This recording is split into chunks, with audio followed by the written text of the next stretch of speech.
নিজের স্বামীর চাইতে অন্য পুরুষদের ভালো লাগে, মনে হয় যে আমার চাইতে অমুক মেয়ে সুখে আছে, তার স্বামীটা মনে হয় একটু ভালো, আমারটা মনে হয় একটু বেশি অমানুষ। এটা শয়তানে উস্কায়।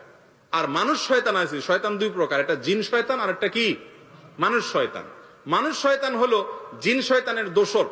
এরাও অনেক মেয়েদেরকে উস্কায়, যাহারে ভাবি জীবনটা শেষ করে ফেললেন আপা, একটা অমানুষের কাছে আপনার জীবনটা চলে গেল, আহ আপনার মতো মেয়ে কত সুন্দর ছেলে পাইতো জীবনে।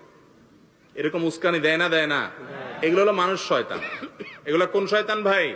মানুষ শয়তান। আর যদি ভালো মানুষ হয় তাহলে বলে, বোন সবর করো, তোমার স্বামী আজকে খারাপ, ইনশাআল্লাহ স্বামীর ঘরে সন্তান হবে, তারা বড় হবে, তখন তোমার দুঃখ থাকবে না, তারাই তাদের বাপরে মোকাবেলা করবে, তোমার অসুবিধা হবে না। আর তাছাড়া মানুষ সবসময় একরকম থাকে না। আর তুমি যাদেরকে সুখী দেখতেছো তাদের তলে তলে অনেক দুঃখ আছে, তারা বলে না, তারা একটু শেয়ানা পাবলিক উপর দিয়া ভাব ধরে এমন যে জামাইবো খুব সাথে সুখে আছে, আসলে যায় দেখো ভিতরে বহুত ঝগড়াঝাটি চুলাচুলি মারামারি চলে, বাইরে ভালো সাজে। শয়তান তোমারে সেটাই দেখায়, তখন তুমি তোমার স্বামীর নেয়ামতের নাশুকরি করো।